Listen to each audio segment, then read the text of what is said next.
ئەوە دەسرێسی دەکا شەوێکی کە ڕەحمەت و بەرەکەتە خۆی گەورە هەن هات دەسر هەنەمایە باوکە هێ عالەمە خڕ بۆ خۆکەنی بۆ پدارە هێجی شادارات بینم ئەوە خڕدارن هێ ئەو سەرەوێ هێ خڕدارە ئەوە هێ کۆمەدارە ئەوە سەر ژۆردازل دەسرێت وەسمی ها هەندە دارێنە بڵند کردێ کردێت چیایەک سەر ژۆردە ها ئەوە پێنجە دەسرێسی دەکا ئەز سەر ژۆردە خەسوێت بکەن ئەوە عامودە دەچۆسە عامودە هەندەی دارێنە بەدەسە سەری عامودە هێ چەند کۆرە ئەوە شۆستە زرارە هات سبحانەڵڵا جسر هەر دیار نییە 200-300 مەتر جسری هەیە بردە بە کاملەوە ئەوە پێنجە بەرێ دیکە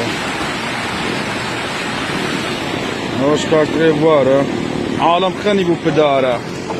هەر کۆمەدارە هەردی چیایە بڵند بوو سبحانەڵڵا هەرچی چێتە چێ کۆمەدارە ساڵێ ئەو ئامودەیە بینەوێ پەنجا مەتر لێرە دو ئاخۆ دارێنە بەجێ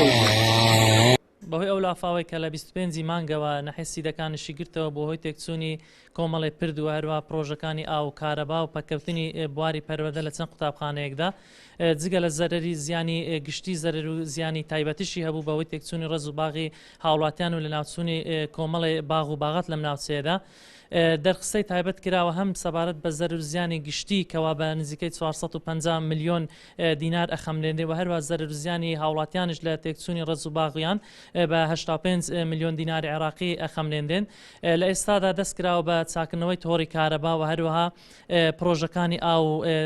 بە تەواوی ئەو ڕێیانەش کە بە شێوەیەکی کاتی کراونەتەوە بۆی خەڵک و هاوڵاتیان لەم ناوچانە بتوانن ئاساییانە ژیانی خۆیان تێپەڕێنن ڕێگەی سیدەکان 16 گون لەگەڵ سنتەر پچرا بوو لاویشان بە دروستکردنی پردێکی کاتی بۆ پەڕینەوە پیادە سوپاس بخوا ئەم ڕێژ کراوەتەوە بەڵام تەنها ڕێی پیادەیە و لە ئێستاژە تیمێکی چاکردنەوە پاراستنی ڕێگاوبان لێرن بۆ ئەوەی بە زیاتر بەدوەداچن بکرێت بۆ چاکردنەوەی تەواوی پردەکان و ڕێی هاتچۆی ئۆتۆمبیلش بکرێتەوە بە نزیکەی 16 گون لە ئێستا دەتوانین بڵێن ڕێی هاتچویان زەحمەت بۆ یاخود بە یەکجاری پچراوە بە ڕێی ئۆتۆمبیل